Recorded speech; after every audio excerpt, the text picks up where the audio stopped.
The boomers hold over 5 times as much wealth as the Gen Z and the millennials together. The boomers have over 50% of the total net worth in the world. Now what happens if that generational wealth comes down to the millennials, to those who are the biggest group in Bitcoin, the millennials, who are almost Bitcoin native? This is not a development that happens over a long period of time. This is in the next 10 to 20 years where this wealth slowly but surely trickles down to the generations underneath, Gen X, millennials, and then Gen Z. This is the topic I talked about today with Juan Galt. Enjoy. Maybe let's just directly start it with the few people that haven't seen the first recording of us and haven't seen you around in any podcast. Give us some overview of who you are and especially why you're excited about Bitcoin. Sure. So, my name is Juan Galt. I'm a business reporter for Bitcoin Magazine. I've been talking about Bitcoin for, a decade. I started with Bitcoin Magazine in 2014, and then I kind of jumped ship, so to speak. There was like a executive shuffle at Bitcoin Magazine, and they stopped working. So I moved to Coin Telegraph, and then I wrote for a bunch of different media outlets, eventually the YouTube, and then I did a bunch of trading, and then I did a bunch of consulting, like self-custody consulting. I've done a lot of things in the space. Never done much mining. So that's one area where I'm kind of just sort of a tourist, but that's kind of what I've been doing. And now I'm back at Bitcoin Magazine. And I've been writing articles every week for pretty much a year now. So yeah, that's what I do. What are you usually focusing on? Like, there's so many different topics in Bitcoin, and I actually do some live streams, and there I kind of gather what is the week's topics, and it's the selection of things you could cover in Bitcoin on a weekly basis is like tremendous. So, like, where do you tend to like focus on? Yeah, that's a great question, and it's one of the things I love about Bitcoin is that it's so profound. You can actually talk about it 40 hours a week type of thing, all day, every day. I've been, again, like still interested in it 10 years later, which is very strange because it's who does that, right? But my role is business reporting. So I'm supposed to talk about business, not so much politics, not so much technical sort of detail. But what I consider Bitcoin business generally is businesses that are actually using Bitcoin.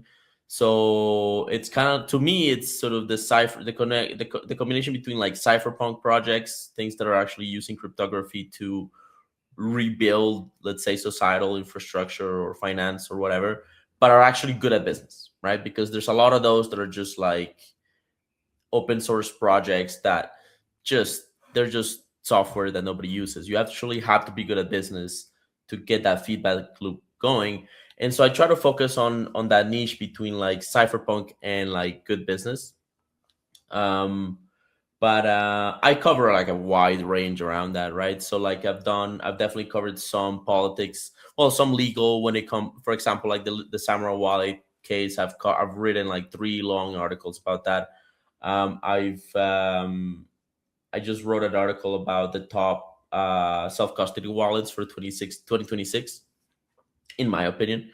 And that one's getting a lot of reactions and engagement.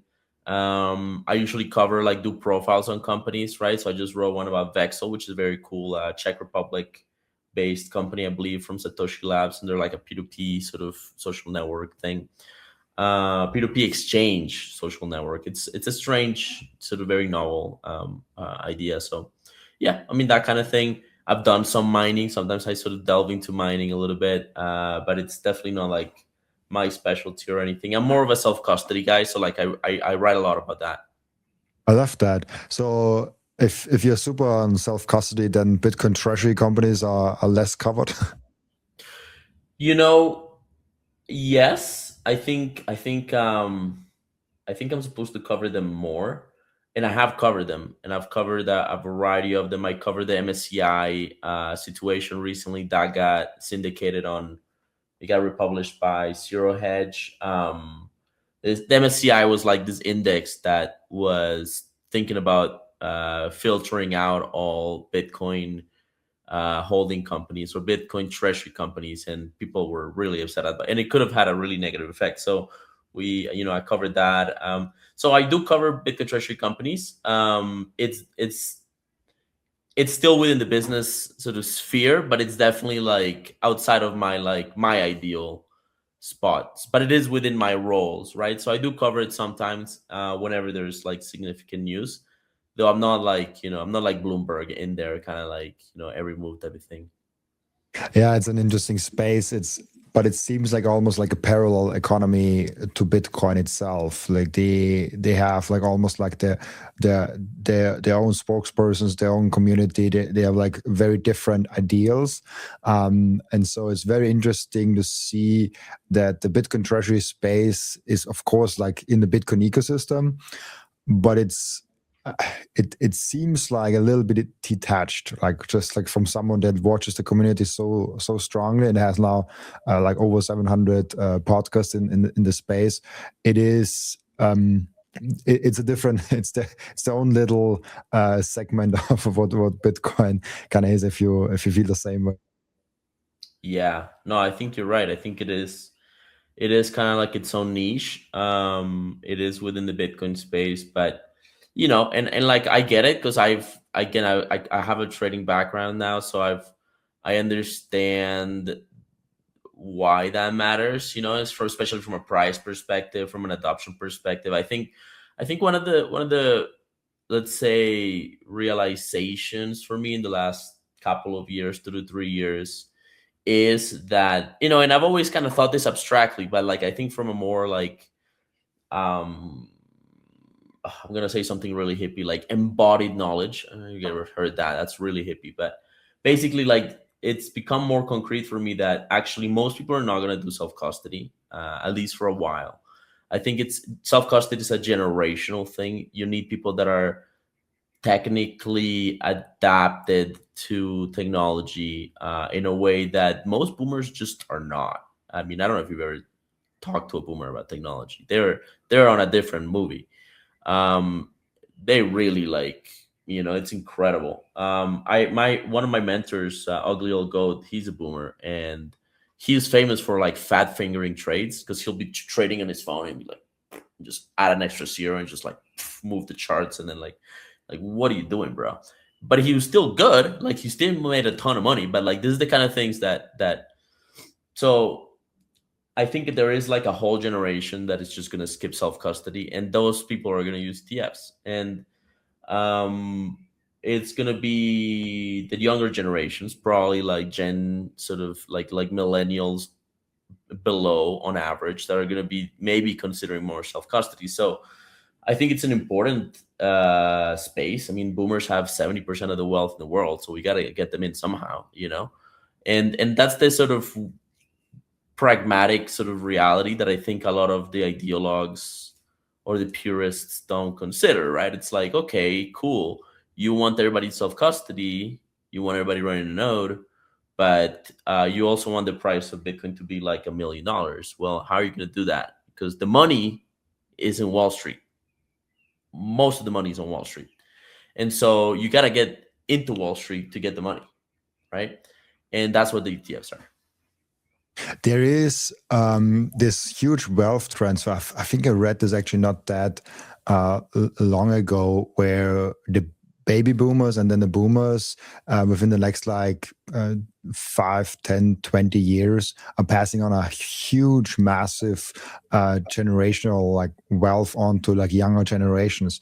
And this is just like gradually happening. Obviously, it's like not an event that happens like, oh, like 5 years and there's like from one night of the other, like there's a huge wealth shift happening, because like it for different baby boomers, for different boomers, for like different people that go maybe in pension, they give a little bit more money already to their sons and grandsons, and maybe even like a few years before death, they slowly do that.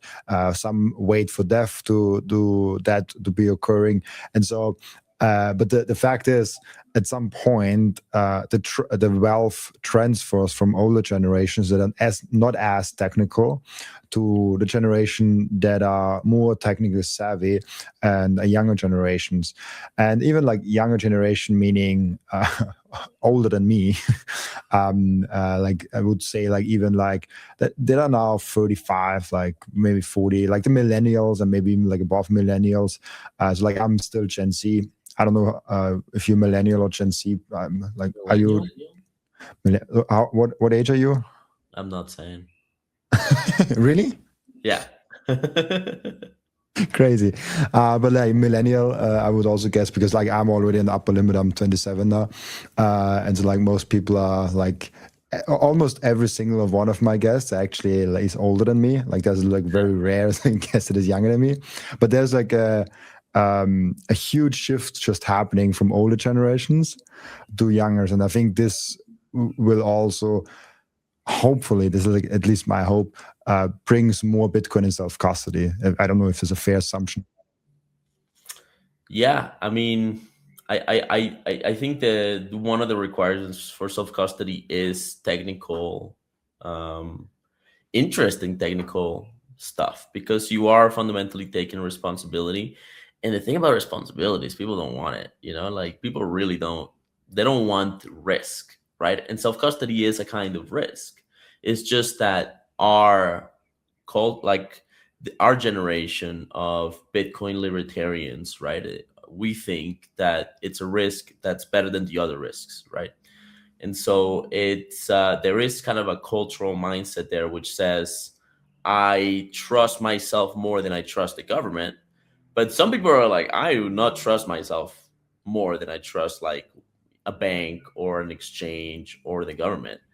And maybe they're right, maybe they are that like, you know, that much of a mess, I guess, or that maybe they're just that interested in other things, right? Because I don't want to like, uh, be condescending. Some people just don't. They're just better at other things, right? So there's like this division of labor thing, whatever, right? You do what you're best at. I think it's fine, but in principle, they are not obligated to do self custody. But I think when we talk about like, okay, how do we increase self custody rates, there is sort of um, that they have to be technically adept, and then they have to be culturally aligned, right? So what is the sales pitch for self custody, right? It's actually talking about to Nick from Casa, the CEO of Casa, yesterday about this, because we're doing an interview, and he was saying that basically there's, oh gosh, I blanked out. Hang on, let me see if I can get it. We were basically talking about this issue, right? Of like who actually gets to use self custody. Oh yeah, he was saying that people talk about Bitcoin as like an inflation hedge, but he is seeing in the market that it's also a jurisdictional hedge. So there's a bunch of people that are just in like big deal political level people that are just looking at Bitcoin, and when they're not in power, when their party is not in power, they go and start buying Bitcoin and start like setting it up in like a multi-jurisdictional sort of hedge kind of way, so that if the other side comes after them for one of many possible reasons, I suppose, they can jump ship and then go access their Bitcoin, right? And that and like basically he basically said that the Democrats are doing that right now, but that when Biden was in office, the Republicans were doing that. And so that's that's beyond values, which is one of the things I love about Bitcoin, is like you don't need to have a political or religious or philosophical perspective to benefit from Bitcoin. You just have to have awareness of kind of the economic reality or the situation, and it is useful to them. These are people that are not libertarian cypherpunk types. They're not millennials. They're probably like boomers that are political sort of leaders, right? And so, or at least sort of political agents that are, so but but that's an interesting example, right? And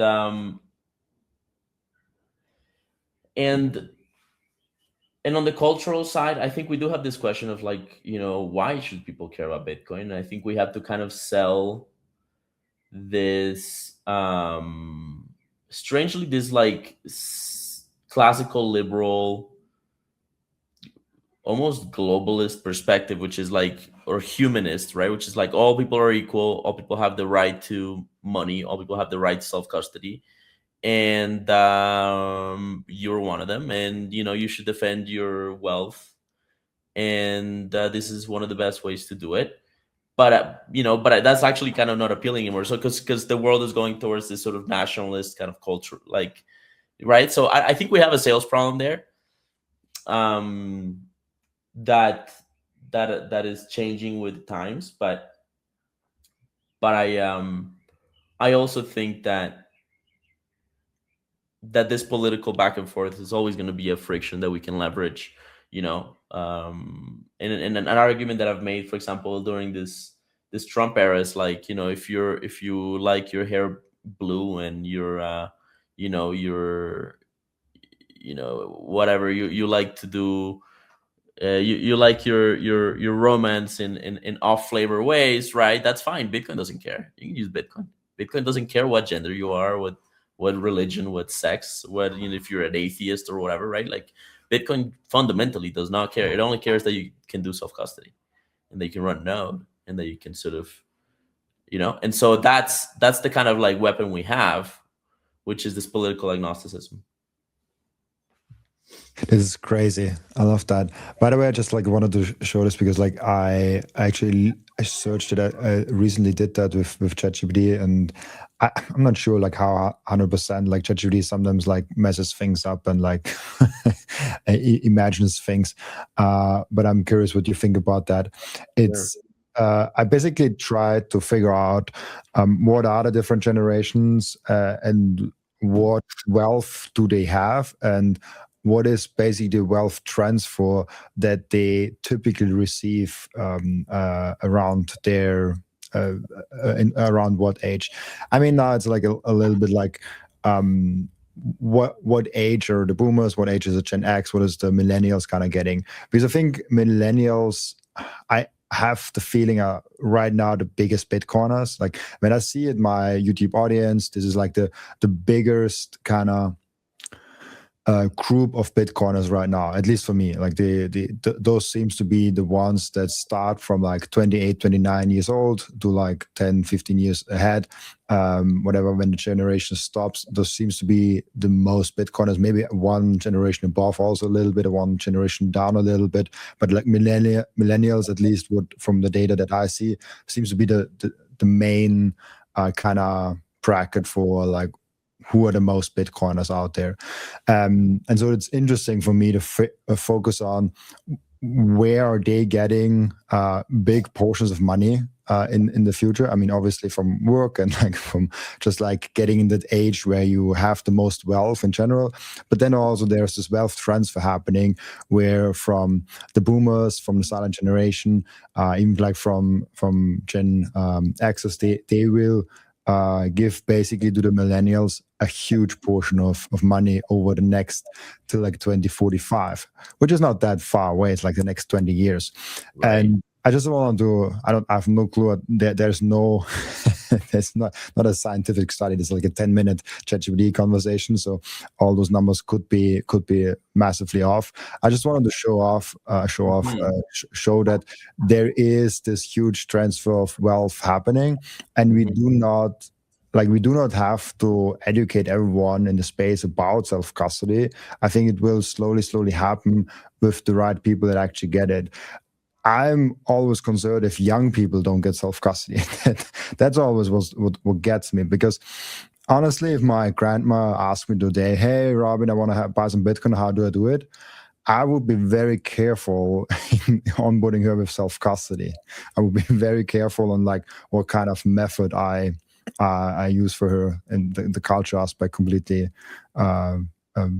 outside of that, just like the technical aspect of like how will she do it, and maybe her having a partner on an exchange or like collaborative custody or someone that holds her hand is probably better than she with a cold card and like a metal seed blade, and that's all she got. Yeah. I mean, so yeah, the millennials are gonna inherit wealth from the boomers, assuming that the boomers do eventually pass away. There is like a tiny chance that health and like medical technology gets so good that they extend their lifespan a lot. I don't know if you watched Altered Carbon. You ever heard of that show, Altered Carbon? Never heard it, no. It's a really good show. I think there's like 1 or 2 seasons. It was on Netflix for a while. Basically, these guys like society figures out that you can put like a chip on people's necks, and then if they die, the chip uploads their consciousness, and then they can just put that consciousness into a new body. They call it sleeves. And so what that creates is this sort of society where the rich are basically immortal and the poor die, right? And so there could be a future like that where you just get a generation like the boomers that just gets frozen in time in a sense because they become immortal, whereas the rest of society just keeps churning. That'd be bad. I think that'd be really bad. But anyway, so like I don't think that's gonna happen in time. It might happen to us. Maybe we are the lucky ones, If that's lucky, maybe that's a curse, But anyway, yeah. So millennials are gonna inherit most of that wealth in the next 20 years, probably, right? And that's good. But then there's also like the Gen Z, and I think one of the issues that every kind of cultural sort of generation has is that we are used to talking to each other in our terms, in our own sort of mediums, right? We like podcasts, we do Twitter, right? But Gen Z, they're like TikTok, they're not really podcasting that much as far as I know. They're like on TikTok. And so to talk to them, we got to be on TikTok. And I'm not going on TikTok. I don't care about TikTok. I am not a TikToker. So somebody's going to have to do it, right?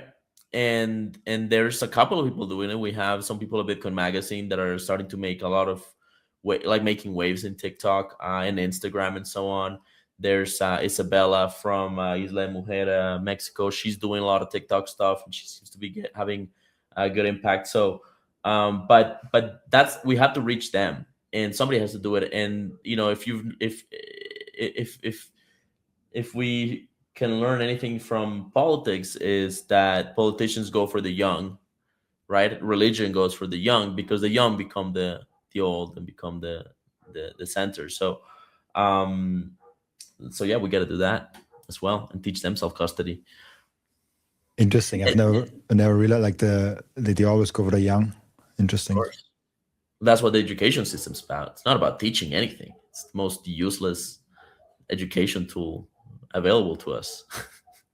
So I really hate the education system. We can talk about that for a while, but it's about like imparting a moral mindset and a sort of cultural framework to people from the moment they can start writing up until they're 20. And the education system today was created by the Prussians. It was a civilization that's dead, and it was created by it was built to create soldiers and workers, obedient soldiers and workers. That's how we're still teaching people for 10 years in 2025. So anyway, I think that's why, and I think most Bitcoiners would agree with that, me too. And that's why homeschooling has become such a popular and huge topic within the Bitcoin space. If you think about it, like homeschooling in itself does not have anything to do with money or like a financial tool as Bitcoin. But if you look deeper into the community and like what the value and the mindset is all about in Bitcoin, homeschooling is the best suiting topic in Bitcoin ever. Like of course, if you're a Bitcoiner that is a parent, like you want to homeschool, especially if you have the opportunity to do so. I mean, it's not everyone can do that. There's some countries that it's just forbidden. Then you have to have the time and the money to do it, and like there's like constraints around that. But like, if you have the opportunity to do it and you're a Bitcoiner, I guess you will do it. The first thing that every Bitcoiner does, and the most important activity that every Bitcoiner keeps on doing, is buying Bitcoin. And I personally use Relai to buy and sometimes also spend or sell my Bitcoin. And there are two main reasons why I do so. The first one is it's Bitcoin only. They do not do any shit coins. They do not do any cryptos, any stocks, or anything else. This is a tool, an app that is fully focused only and solely on Bitcoin. The second one is self-custody. They give you the keys to your Bitcoin the moment you buy them. You never give them the control over your Bitcoin, and you don't have to trust them because you can verify that you and only you have the keys to your Bitcoin. There's no third-party risk. There's no freezing of your assets. There's no rug pulling. There's nothing of that. Download Relai, the app, on your phone, or go to relay.app on your browser and use code Robin to save fees and get cheaper Bitcoin. I want to tell you about something very special to me. It's called Microseed. If you hold your Bitcoin in self-custody, and you should, you know how critical it is to secure your seed phrase. You should not have them on paper. You should not have them on anything else than titanium. With Microseed, you can engrave your 12 or 24 word seed phrase, the entire seed phrase, onto a 1-inch small washer. Yes, just one washer. All 24 words on that one washer. You can hide that thing everywhere. And even better, you don't need to buy a new kit every time you have to get a new wallet. You can make unlimited backups because Microseed is not selling the washer. Microseed is selling the device that stamps the washer. So you get the full kit with the device, with the washers, with the hammer, with everything you need to get started today, and you can make with that unlimited amount of backups. Go now to microseed.io. Yeah, the other thing about that is that schools are kind of they're a babysitting space so that mom can enter the workforce and also work, right? So it's an adaptation to the Second World War, post Second World War industrial economy, where men are killing each other in Europe, and so women have to kind of enter the workforce to pay for their kids and build weapons for their husbands to go kill each other. And so when the war ends, the men come back home and their women are working, and so now the labor market has doubled in supply, and so now everybody earns less, and their kids have to be taken care of by the state essentially. That's the economy we're still kind of like in the shadow of. But the I think the reality for homeschooling is that we need to kind of build our lifestyle around it. I mean, I don't have kids. I'm trying to build my life towards that. But you basically need one of the parents to lead the education at home and the other one to pay the bills, right? And so you have to build your lifestyle so that you can support that. And that probably means, well, that means a variety of choices, lifestyle and like partner wise, and then having that sort of shared vision. Not easy, but I think worth trying, worth figuring out. Yeah, 100%. Like if you can raise your kids completely by yourself, meaning you both as parents, somehow at home, and have way more time with the kid also to play with it, like to educate it, to have fun, give the kid also the freedom to find friends on her own terms and not be forced with friends just because like in the same school. There's so many different aspects of why I think it's such a good idea. But again, it's coming from a second guy in this podcast that also has no kids. So I don't want to say like, oh, like it's so easy, like just like give them at home, it's so good. And there's a lot of realities that probably making the life of a parent like very hard, that might just not be possible to do that. So I don't want to talk about something that I just can't have experience in. Yeah, I mean, same. I think we've talked about it a lot enough too, but like, I do think it's a really cool topic and an important one, that's one of the things I like about the Bitcoiners, that they are more than Bitcoiners. They are culturally sort of libertarian and looking for independence from the state and from these systems, right? So that's, I think that's generally a good thing. 100%. One thing you mentioned I really want to talk about is the samurai thing. I've really never covered it on the podcast. I think we had like one episode where we talked a little bit about it, and I did one live stream where we covered it for like 10 minutes. But I'm not super deep into it. But you said you've written, I think, 2 or 3 articles around that. For the few people that have not heard about it at all, what the Samurai Wallet case was, and maybe also the pardoning that Trump might or might not do, what we've heard there. Can you kind of summarize like what's that all about? Yeah, so Samurai Wallet was a privacy-oriented wallet, self-custodial, non-custodial. So users had control of the keys, and they had a variety of technologies that were like coin join, sort of mixing technologies that were also non-custodial. So the company, which was led by Hill and Rodriguez, I remember the last names. They're they never held key or custody of anybody's wealth. They just sort of helped with their servers that help the users coordinate, mix make coin mixing, so that you could have a layer of privacy from on-chain analysis, which is sort of basic privacy, right? Because you can't see what when somebody sends money from one bank account to another as a civilian or as organized crime. It's not easy. You have to infiltrate the bank, right? The banks have visibility, but the public doesn't, right?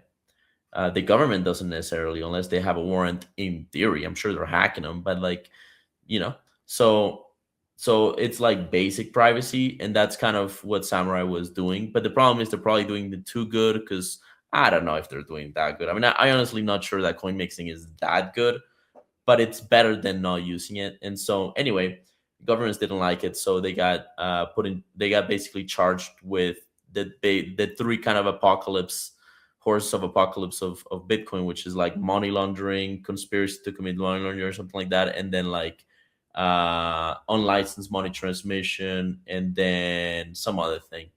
Basically, the only one that ended up sticking was unlicensed money transmission, which is really interesting. They were not charged with money laundering at the end, and they were not charged with whatever else they charged them with. And so they ended up pleading guilty to the lesser charge, which was unlicensed money transmission. And that was probably a strategic move, because their judge has a reputation for being a real stickler. Of course, out of the Sovereign District of New York, which is like one of the most incredibly, it's just, they're so corrupt. It's so bad. And they're so like, it's just really bad. And so anyway, they Rodriguez was, yeah, pled guilty to unlicensed money transmission, which goes against guidance from FinCEN, who is the federal institution that determines what is money transmission or not. And FinCEN had said that self-custodial, non-custodial crypto services could not be money transmission, because they are never holding user value in transit. They're not middlemen, and so they can't be money transmitters. Nevertheless, the judge opined that actually they are money transmitters, and because I'm a judge, I can say that. And so that was part of the game that was played to kind of set a precedent. This is a Biden era prosecution. Why Trump and the admin did not sort of stop this? Why what's her name? Bondi, is her name? The attorney general did not stop this, or cannot stop this. It's beyond me, I guess. I don't know. Political appearances, I don't know. They're supposed to be like pro crypto, but they let this roll. Maybe you're not supposed to like interrupt an investigation, and maybe that's like not proper. So anyway, they let the prosecution through, the case settled, and so now there's this weird sort of half precedent, sort of incomplete, but precedent that self custody can be money transmission, which would be terrible. It would end self custody in the United States if this precedent actually becomes whole, right? And becoming whole means more court cases in different jurisdictions reaching the same conclusion, and which seems unlikely, but it's not out of it's we're closer than we were like 2 years ago, right? And so what needs to happen now? Well, Rodriguez is in prison now. There was a campaign to kind of like raise awareness. Trump was asked about it. Trump said that he would consider pardoning him. If he does pardon Rodriguez, that will help towards sort of, let's say, setting a political standard. But one of the things that I heard was like, in order to pardon someone, they have to admit guilt. I don't know if that's true. So, we don't want to be admitting guilt to money transmission when money transmission is not actually what we're doing according to FinCEN. It's a very strange political hit job. This is why I'm saying that the DOJ is kind of corrupt, but the sovereign district attorney general in particular is like, this is horrifying. And anyway, so that's where we're at with that. I think basically what we need in the United States is unfortunately regulatory clarity that leaves in the law that leaves a legal structure that properly aligns with the technical reality, which is self-custody is not money transmission. Privacy is a fundamental right. You can't. That's the other thing. We can't. Money transmission will require KYC for self-custody while it's out of the U.S. Probably that would be killing the industry. In the United States, anyway, it would drive it offshore, and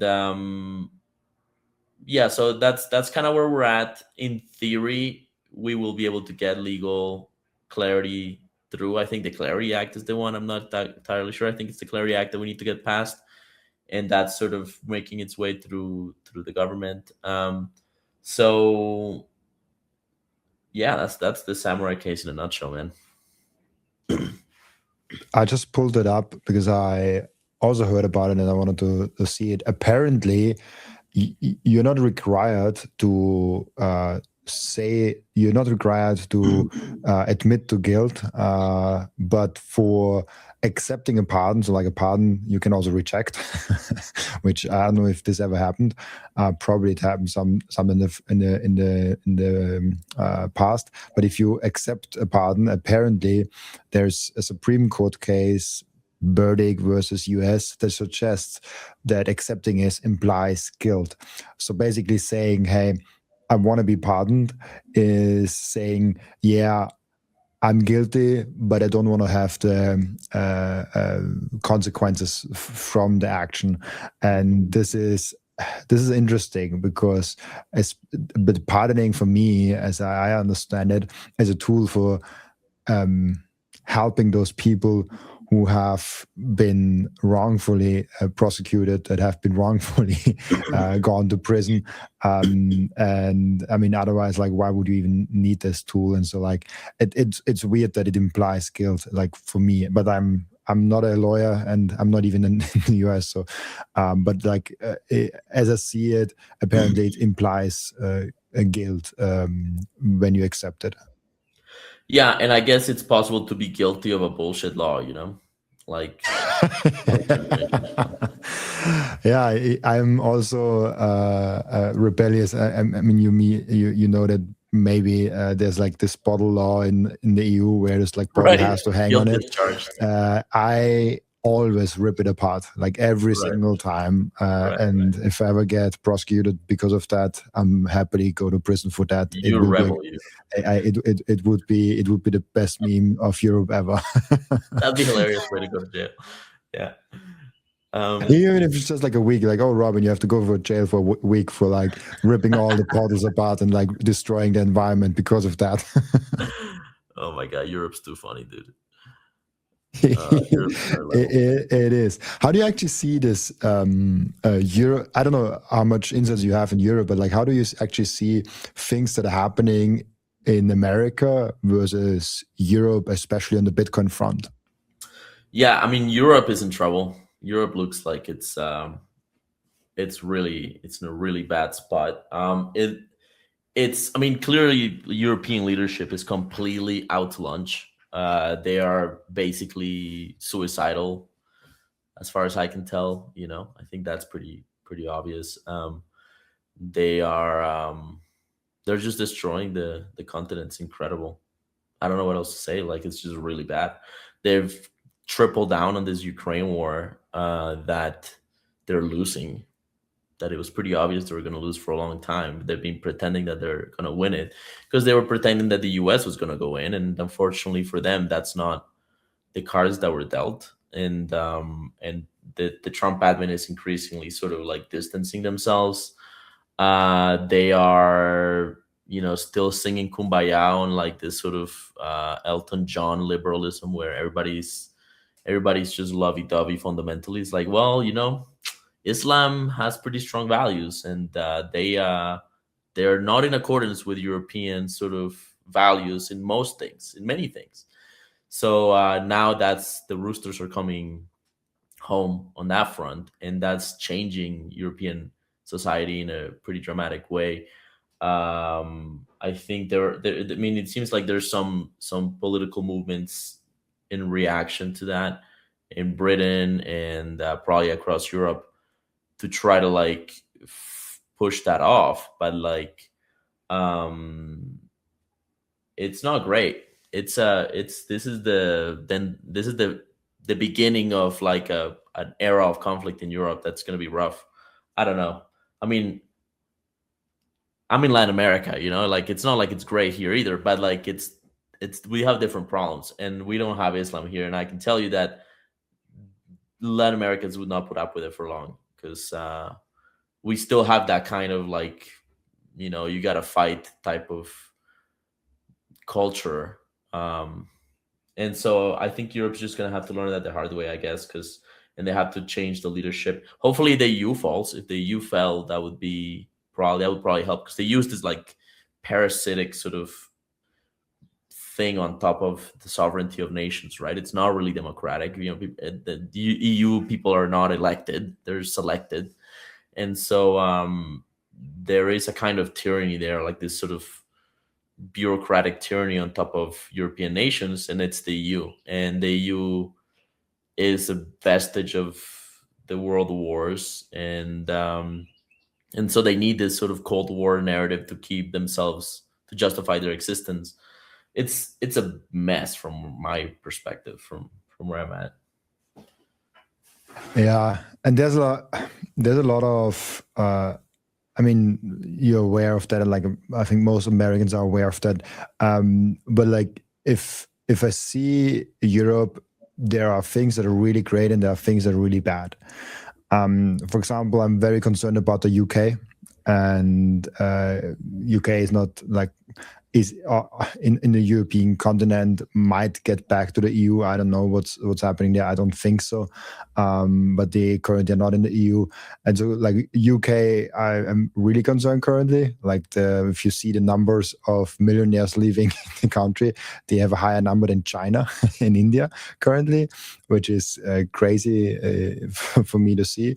But then there are European countries where I'm like, hey, I'm like a little hopeful. I mean, Switzerland was always one of them that then stands out, but it's not in the EU.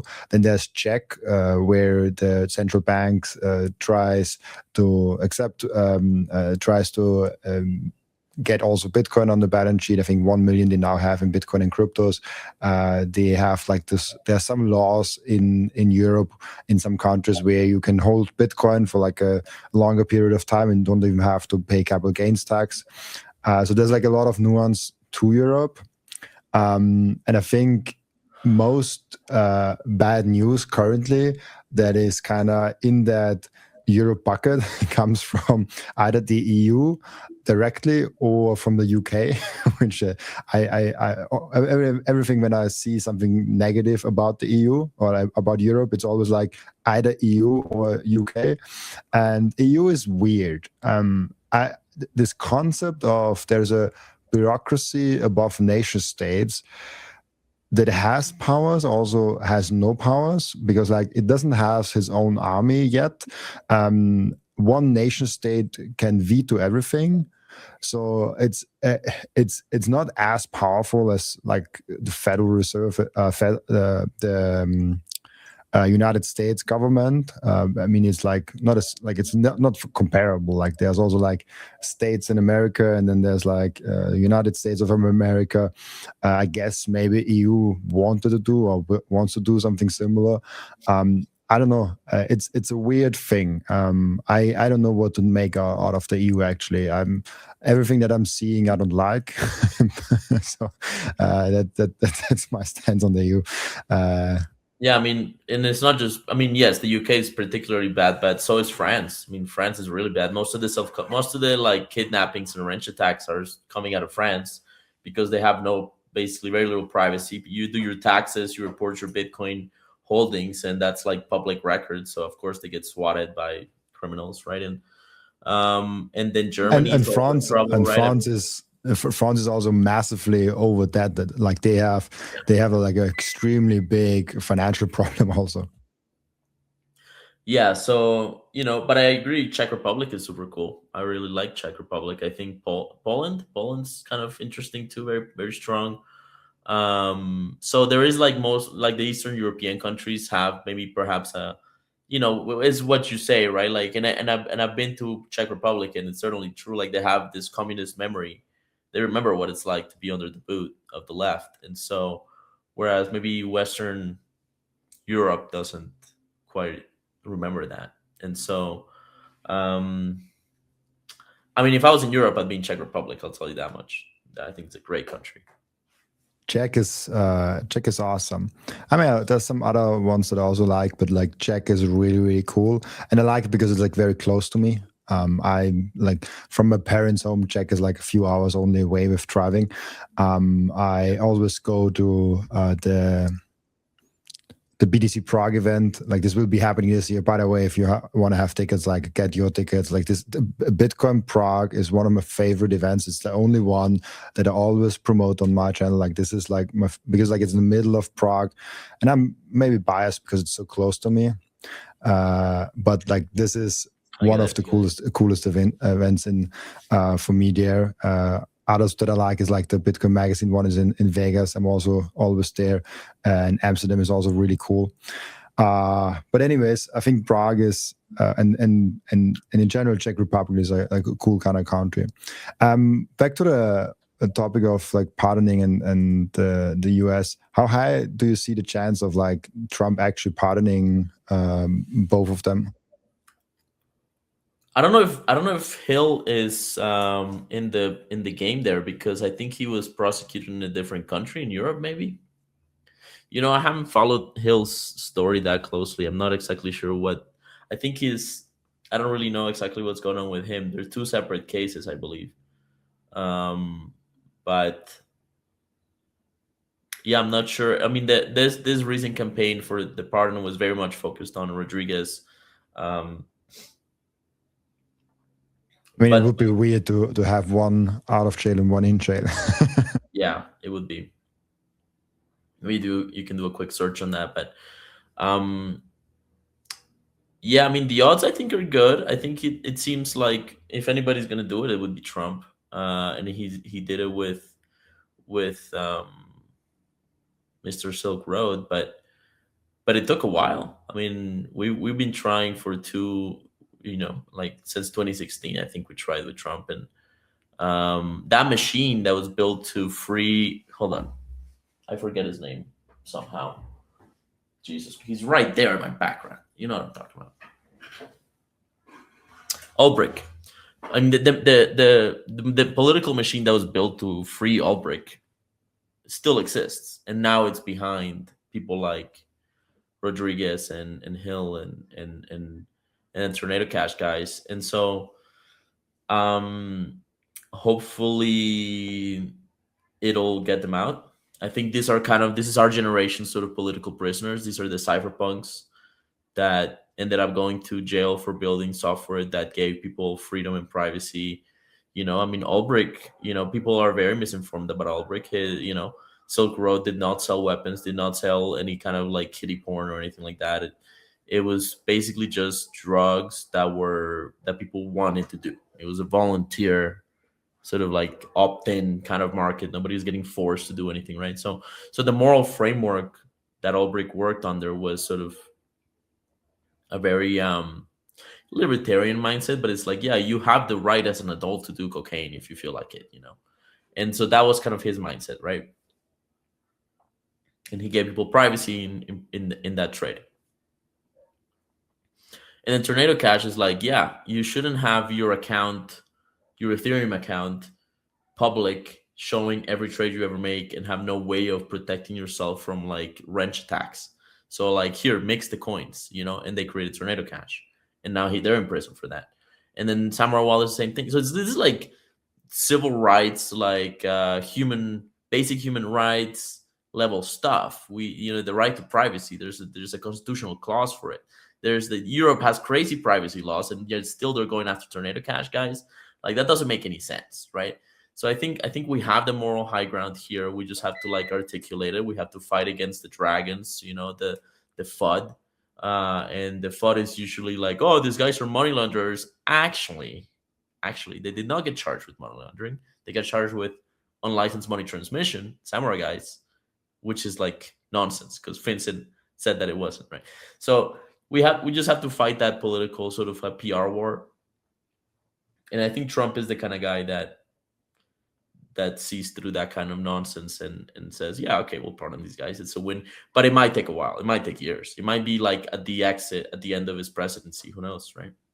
The most important thing for your Bitcoin journey is not buying Bitcoin, but it's how to keep them. And yes, you have maybe the right tools, but how do you actually go ahead and stick it all together so it's the most secure for you personally? Self-custody is a deeply personalized journey, and the Bitcoin way is helping you exactly finding that correct setup for you personally. They are also helping you with securing your own cybersecurity. And if you want to go one step above all that, you can even get a consultation for a Plan B residency. Go to thebitcoinway.com/Robin and you will get a 30-minute free consultation. I finally and officially mine Bitcoin. This is not just something to stack more Satoshis, but it's most importantly also to support the network. Individual miners are the ones that keep the Bitcoin network decentralized. And by the way, you get KYC free Bitcoin. That's why I use Simple Mining. I get an actual proper Bitcoin miner. They set it up for me. They repair it if it breaks down. And most importantly, they let me choose the pool and even connect my own full node. I'm completely sovereign and I'm completely in control. And I can sign up with Ocean, no account needed. I just give them a Bitcoin address and then there's mining going on. No KYC, nothing. So if you're ready to mine Bitcoin, go to simplemining.io, tell them you come from Robin, and let's mine Bitcoin together. So apparently they both are prosecuted in the US. So they both are eligible for a presidential pardon. The difference is that Hill argued that something with artisan. Where was it? But like basically Hill has a shorter sentence, I think, instead of 5 years, 4 years. And that's literally the only, oh, here it is. Yeah.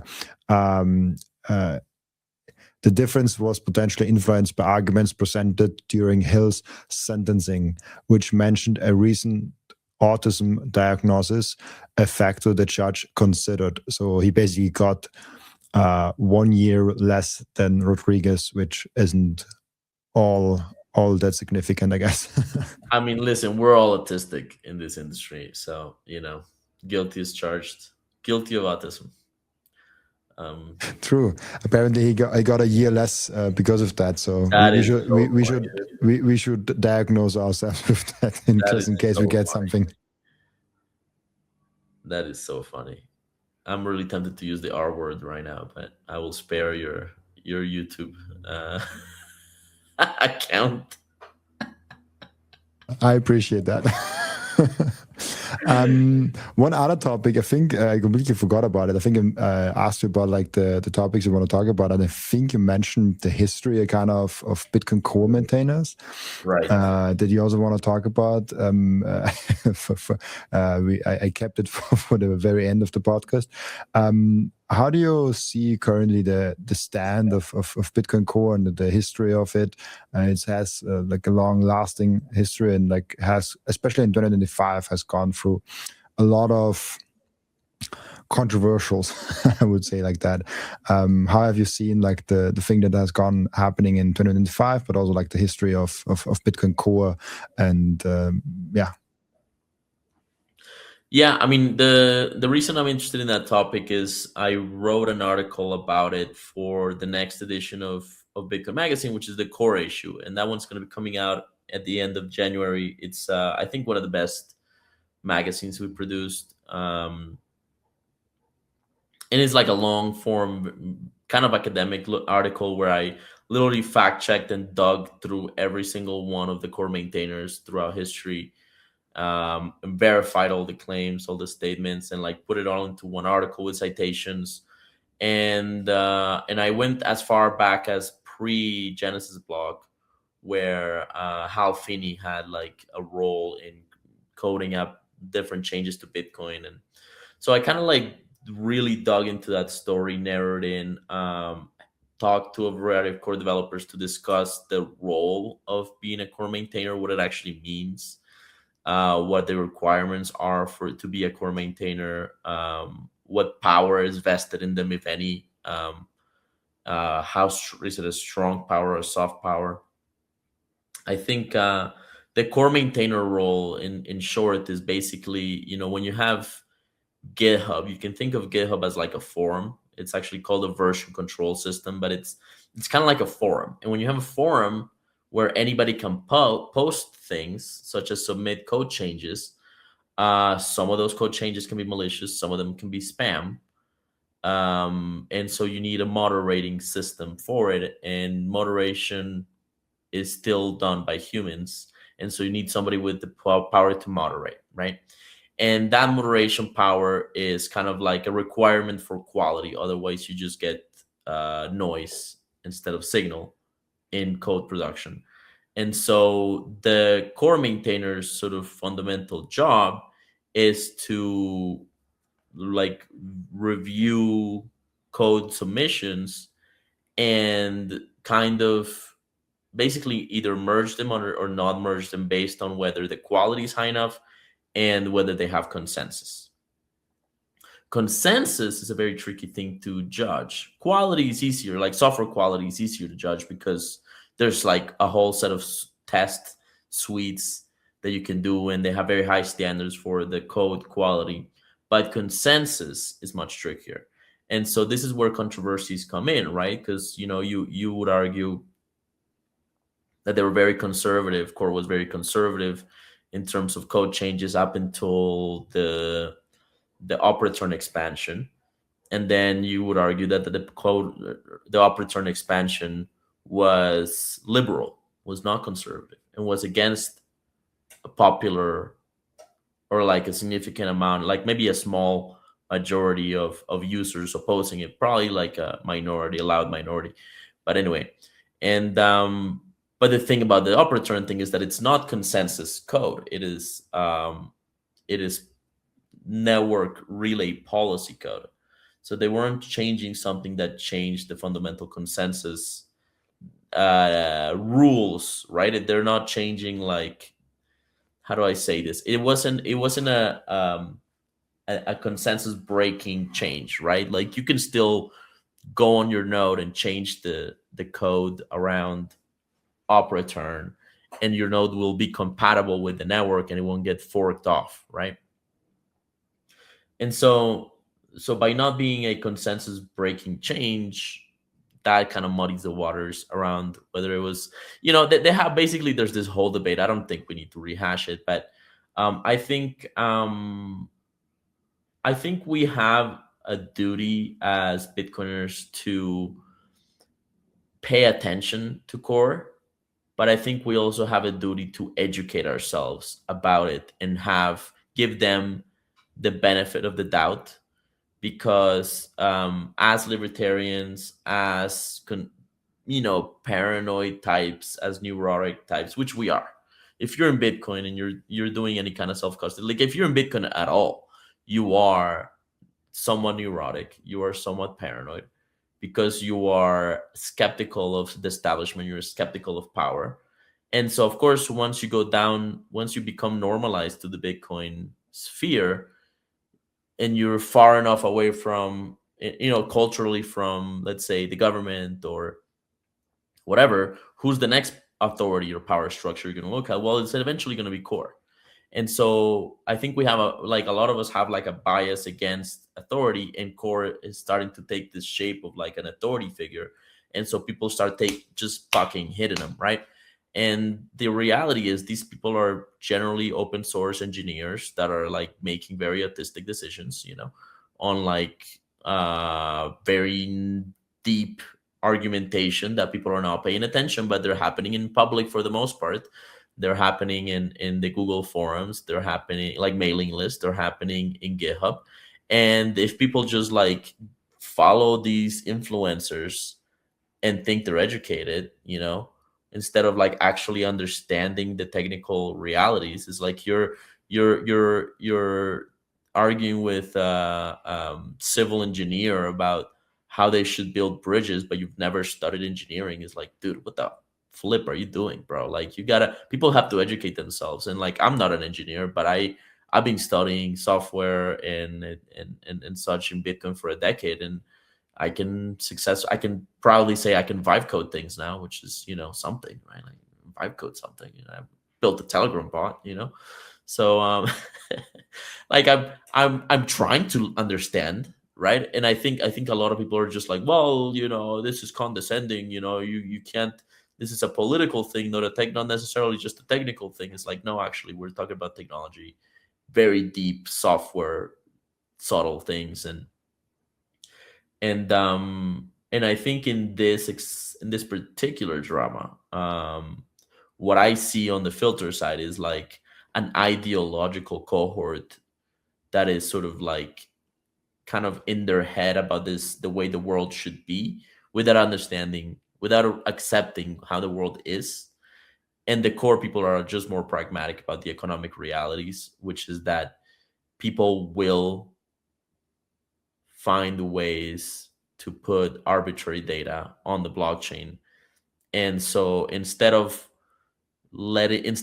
having a war with those people that could radicalize them into putting arbitrary data in ways that are harmful to the network, like in fake public addresses, fake transactions that bloat the UTXO set. The UTXO set is the record of who owns what in Bitcoin, the actual like balance sheet of Bitcoin.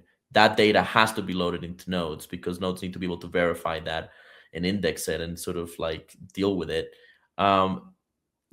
JPEGers, we're starting to put spam in there, and that means that you need more RAM and more CPU to be able, and more memory to be able to index that and deal with that as a node. And so Core said, well, let's just give people a place where they can put their spam that doesn't harm the network. It's a garbage can. Let's give them a garbage bin. It's a big op return. You can just put shit in there, and the node runners can just like look at it, see if it's something relevant or not. And if it's not economic data, they can just delete it and filter it out. Like, they can prune it. They can prune it off their node. And so that's the mindset from Core. And I think the filter people are entirely, I mean, what I've seen is mostly a mischaracterization of this. And, to some degree, it's like the product of of the scale, cultural scale, like how many new people are coming in that are like just technically literate. To be honest, a lot of them are, um, and so we have to educate people on the technical sort of nature of things. And I think some of these influencers are doing people a misservice by just kind of filling their head up with these soft, like these weak moral arguments, and I don't want to name anybody, but I think that's kind of what's happening. And we just have to kind of deal with it. So right now I'm very much on the side of core, even though before this drama I was starting to become very kind of skeptical and critical of core. And I think it is important to kind of keep an eye on them. I'm actually building a project with a friend to like make it easier to audit core. But so I think we have some responsibilities there, but in this particular sort of case, I think the opposition is generally wrong. It's super interesting because the whole debate was so emotional. And when I listened to it and I tried to follow the threads and tried to follow the arguments, it seems like there was no real argument. It was just emotional throwing each other in the wall, and that was a little bit disappointing for me. Like, it's like mostly emotional. I mean, especially Knots was very emotional.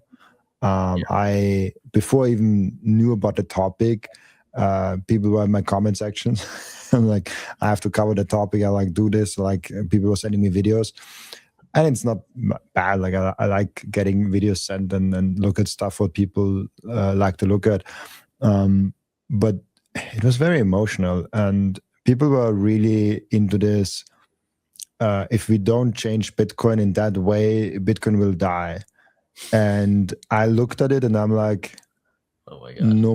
no matter what side wins, or no matter what happens from this, I have a very hard time believing that Bitcoin will die from that.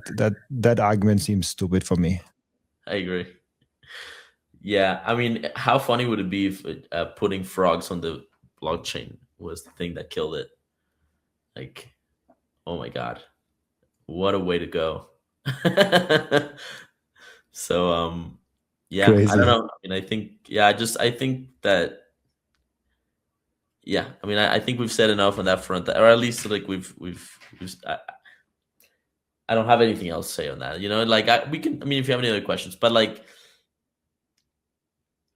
I think people need to be careful not to fall in love with their ideas. I think this is sort of like an ideological delusion that came out, and the reality is, you can't, like, if your ideology is in opposition to fundamental computer science and data science, like the nature of data is you can create patterns, you can embed patterns in everything. There's no way to avoid it. I think the debate showed me how resilient and strong Bitcoin really is, and how less Bitcoin cares about what popular voices scream. This is my main takeaway. And I'm the only maybe one question that I still have is, where do you think is the future of Bitcoin implementation? Not like which implementation will win, but like, do you think there's like one that will sustain to be the most popular one? There's like also arguments of like, hey, if Bitcoin gets more decentralized, it's only natural that there will also be multiple popular implementations over the long run for Bitcoin. I'm completely split on that. I heard many different arguments in many different ways. I think someone made the argument on my podcast that more Bitcoin implementation means if one implementation has a huge bug in it, if the other one doesn't have it, it's like more decentralized and like maybe more resilient. How do you think about how the space on on a higher level will evolve? Not like, or like this implementation will win out or something like that. Yeah, so the history of these is a little bit informative. So Satoshi created Bitcoin Core. Well, Satoshi built Bitcoin. Bitcoin Core as a brand or as a name happens later on, and this was an intentional decision by core developers to separate themselves from Bitcoin, the thing. So that I think that that's interesting. Um, and but the thing is, Bitcoin, the implementation is also the reference client. So like if you look at any other kind of software, like if you look at, for example, Python, right?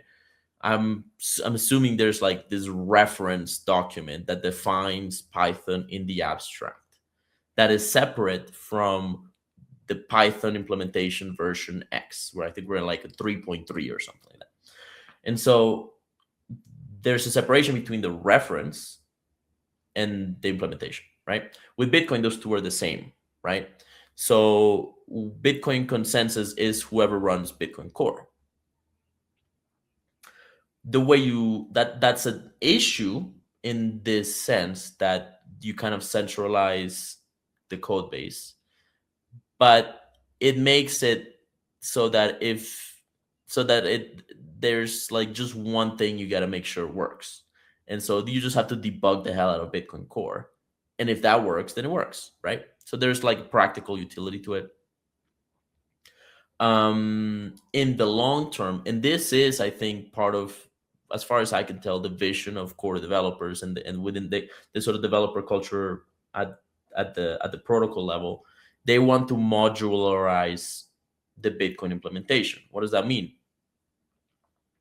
You can see it with the wallet. Their HAO has done a lot of work to separate the wallet related code from all the other code, such that eventually you can basically make a module out of it. At some point, they wanted to just like delete the wallet because it sucks. The wallet, Bitcoin Core wallet, is a terrible wallet. It still uses up until recently, I think, still used wallet.dat files, which depended on like this Google database code that was abandoned from like the 2009. And so that was like a huge issue, had a bunch of bugs and like vulnerabilities. So they've been trying to like separate the wallet portion of the code. So you end up with this sort of code base that doesn't have a wallet interface. It doesn't have like, you can sign things probably at a command line level, but it doesn't have like this whole sort of thing to like manage, like this whole user experience, user interface thing. And so modularizing out the wallet would leave what? Consensus code, policy code, networking code, those kind of things. That's an important sort of step, I think. HAO has ended up rescuing the wallet from being removed entirely from core by improving the interface and separating it from the rest of the system, so that if there's a bug in the wallet, it doesn't influence consensus code, for example. So that's a lot of the kind of stuff that they do. They're sort of separating and modularizing the code base. I think there's sort of been also a strong move towards modularizing the policy, the relay policy code, which is where the sort of filter wars is happening. And man, I am so bad with names. There's this lady that's also a core maintainer that's getting a lot of heat. Glaslow. Glaslow. Anyway, she was appointed core maintainer over relay policy by consensus. There was sort of like a public vote inside of IRC.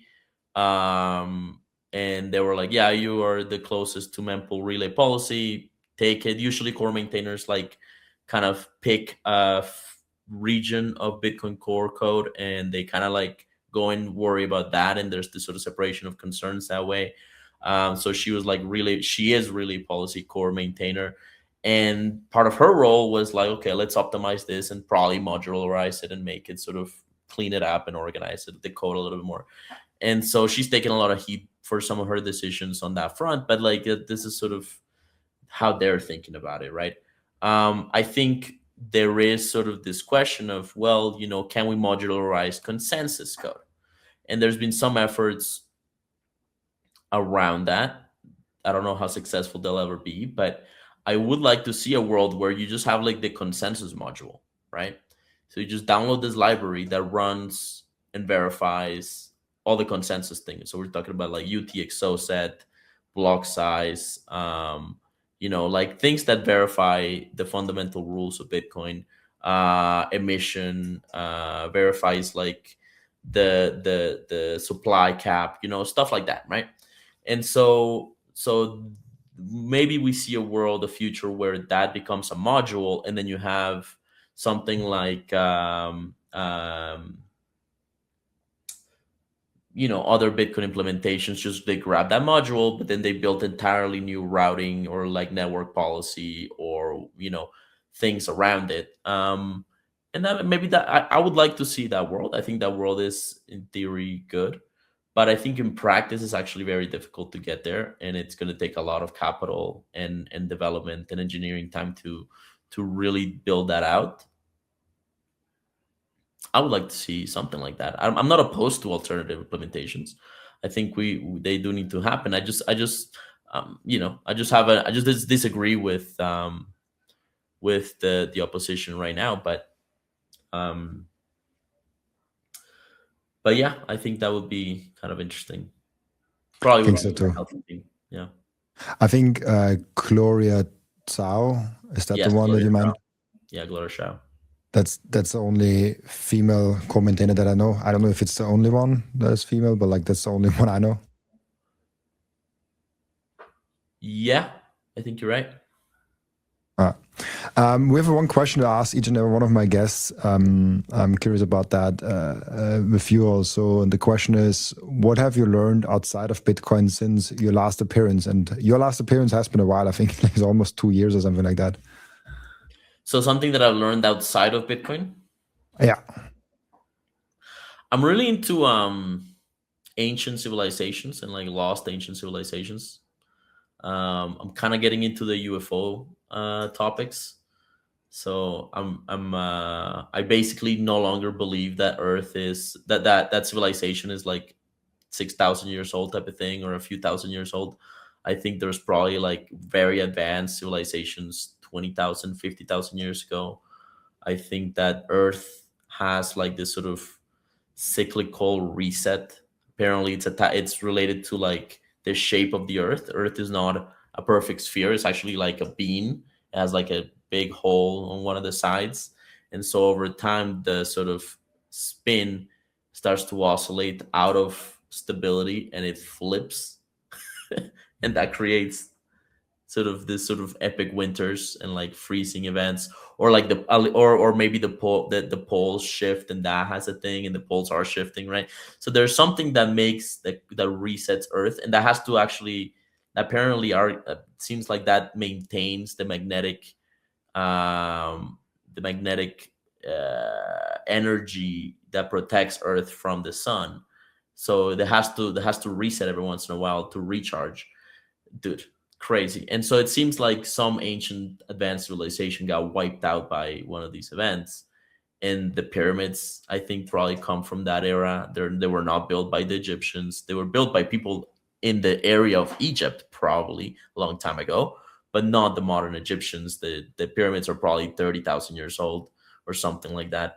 So like I am like way out there on this stuff, and I find it absolutely fascinating. And or pyramids could be like 15,000 years old, but like more than 12 because of the water erosion sort of marks on them don't make sense. It seems like a huge wave hit them really hard for a long time. They were underwater for a long time, it seems. So and they were probably a power plant, by the way. They're not a tomb. Pyramids were ancient sonar powered power plant with like electromagnetic resonance. Bro, this is like my hobby. I love this shit now. I heard that power plant thing on the Rogan, and I was like, wait, what? Like, can that be true? It's so fun. It's crazy. Yeah. Like there's so many interesting theories out there, and there's so many interesting things to learn outside there. And I always encourage people, never stop like looking into things. We have this behavior that like, oh, we look into things like, and then there's like maybe this positive reinforcement that we once got into something and like it benefited us a lot, especially as Bitcoiner. We once really looked into Bitcoin and it really benefited us. But do not stop at Bitcoin. like keep looking into things and make your own mind up. Keep on think critical about all those things.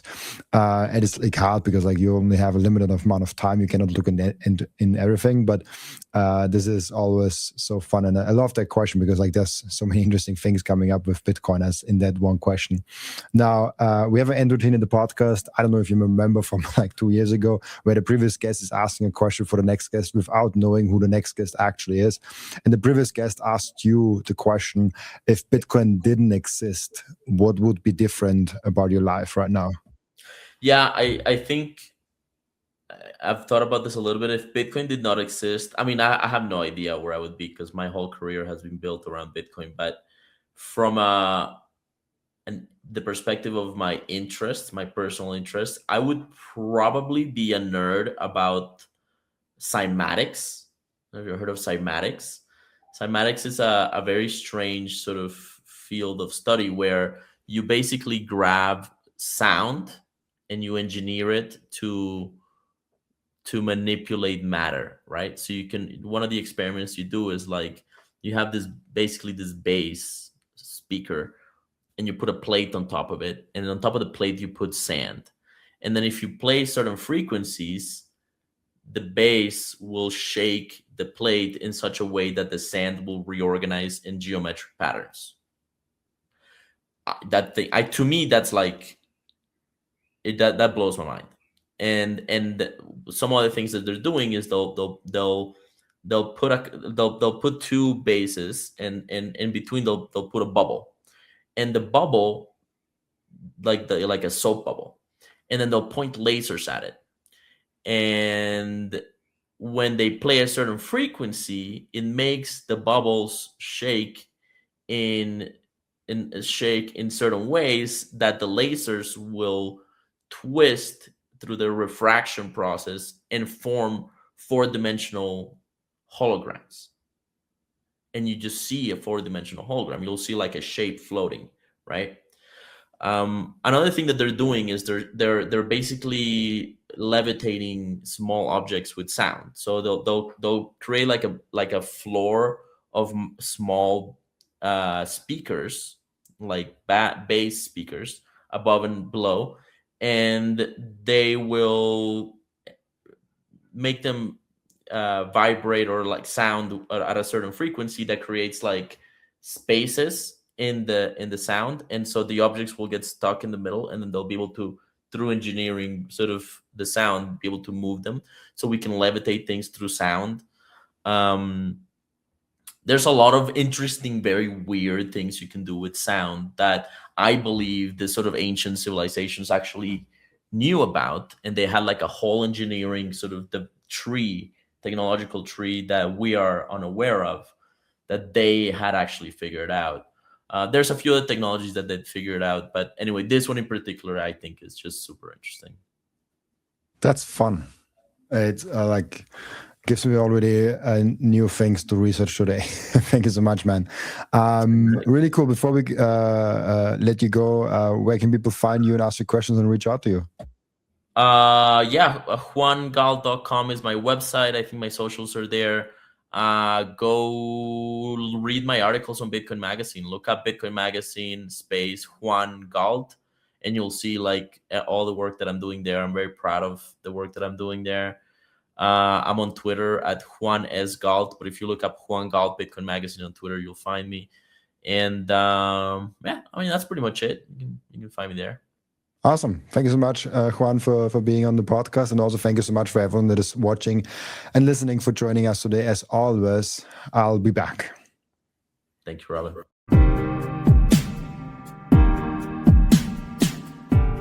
This content is for educational and entertainment purposes only and does not constitute financial advice.